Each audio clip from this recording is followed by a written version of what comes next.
Hello. Yes, I love it. Set the mood lighting for you. Cool. Let's do it. So this season of DC Legends has taken a bit of a turn at the end of the last episode. Yeah. Speak for us. It's coming up. Well, we're gonna pick up directly where we left off with that cliffhanger, which I thought was pretty cool. It was a very good cliffhanger. You know, definitely makes you wonder, ooh, what's going to happen? And obviously, I don't want to spoil what's going to happen, but we're gonna. It's not going to be an easy thing. Like, it's not like, you know, they kick Kronos off the Wave Rider and they're back and everything's a piece of cake. But so there'll be consequences as a result of the cliffhanger. Big consequences that will reverberate through the rest of the season. And you stuck such a diverse people back in 1958. Right? That was fun. That was a lot of fun, and for good reason. Like we really chose, you know, Sarah and Kendra and Ray for a very specific set of reasons that play out in that episode 9. What kind of character development do you see coming up? Oh, good question. Well, we've got a few interesting things. I would say quite a bit of development with the Ray-Kendra relationship. That's going to take some interesting ups and downs and twists and turns. It's a bit of a roller coaster, but we're really going to be exploring that. Some very interesting stuff for Jax. We've hinted at what happened with his dad and how his father had died when, you know, before he was born, and we're going to explore sort of what that means and what his backstory is, and we're also going to get a chance to meet his mom. So that'll be a great deal of fun. We've got some very interesting developments for the fans of the Captain Canary relationship. Snart and Sarah. I don't want to spoil anything, but there'll be some fun stuff coming up with that. Who haven't I covered?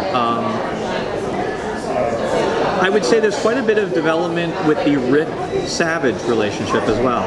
Relationship in very loose quotes. Try not to spoil anything. As far as Rory's character, Rory and Snart obviously kind of falling out, so but we didn't really see what exactly happens to Rory. Would that be expanded on for the rest of the season? Yes, we are actually going to flashback at some point to the events of episode 7. Like we will flash back to those moments and then continue on that scene, so you'll fully see what actually happened. In the writing room, I mean, obviously you guys are jumping all over different time periods. I mean, set design, this and that, costume.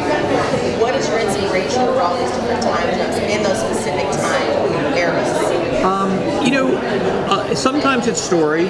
Other times it's what we think we can achieve.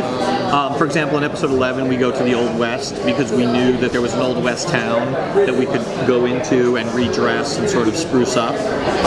Like, we've stayed away from, like, let's say ancient Rome because we don't know how to do ancient Rome in Vancouver right now without relying on a ton of visual effects. So some of it's, you know, story and character, and some of it's just practical of, like, we're trying to pick the spots that we know we can pull off, you know, and do well. But obviously, now that we're going into our second season, we're going to have to keep refining that. We might see ourselves in ancient Rome because we'll be, you know, sort of at the point where we've got a good story reason to go to ancient Rome. But it's feeling, you know, it's just feeling our way through. And like you alluded to, we have an amazing crew. And every time we go to a different time period, which is every episode, we end up having to reinvent the show from a production standpoint, and brand new costumes have to be come up with, set design, particularly when we go to time periods like the future.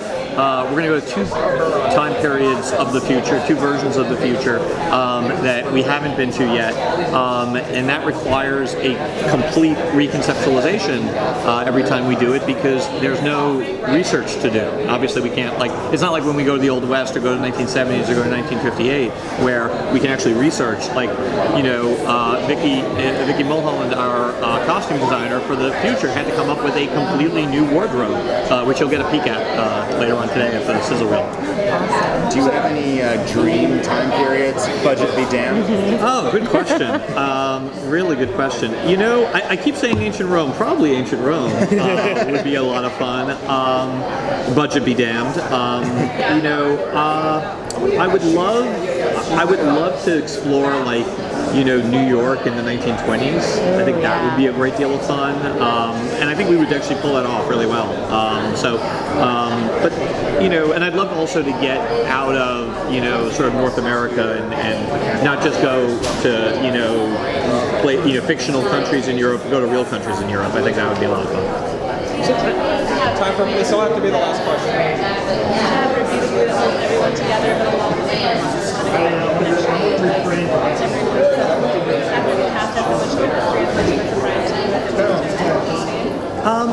I don't know if it wasn't a surprise to me that they did have chemistry, because when you cast great actors, there's going to be some amount of chemistry. What was a surprise to me is the different pairings that sort of developed organically from that chemistry. That's the surprise. Like we didn't know that like Sarah and Snart were gonna be so great together on the screen.